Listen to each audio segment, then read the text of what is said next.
Kalau kita meletakkan anak-anak muda di dalam panggung sejarah, siapa anak-anak muda itu? Anda semua, para mahasiswa dan mahasiswi, atau kita semua.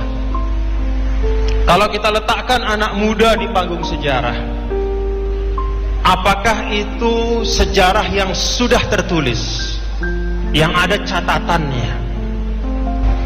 Nah, kalau dilihat dari sejarah, baik yang tertulis di babat-babat dan di catatan-catatan orang tua kita, atau kita tarik lebih jauh lagi pada sejarah yang catatannya hanya di kitab-kitab suci, termasuk kita sebagai umat Islam di dalam kitab suci Al-Quran, maka selalu di dalam setiap episode sejarah itu anak-anak muda menempati posisi yang sentral. Tidak pernah anak muda di panggung sejarah itu di pinggir-pinggir. Dia selalu di pusat peradaban dan perubahan sejarah. Kalau kita baca di dalam Al-Quran misalnya, kisah tentang Nabi Ibrahim yang terserak di beberapa surah. Ada di surah Ibrahim, ada di surah Al-Qasas, ada di surah Al-Baqarah, dan ada di beberapa surah. Salah satu gambaran Allah Subhanahu wa ta'ala tentang Nabi Ibrahim apa? Qalu sami'na fatan yuqalu lahu Ibrahim.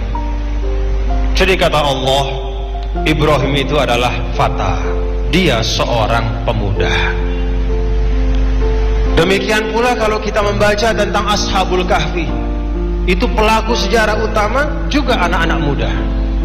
Kita tarik agak ke belakang, ketika Rasulullah SAW pada abad ke-6 kemudian abad ke-7 hadir di pentas sejarah, siapakah yang menjaga, yang mengawal, yang membentengi, sekaligus menjadi orang-orang di garis depan perjuangan, sekaligus menjadi utusan-utusan Nabi yang utama ke seluruh penjuru dunia?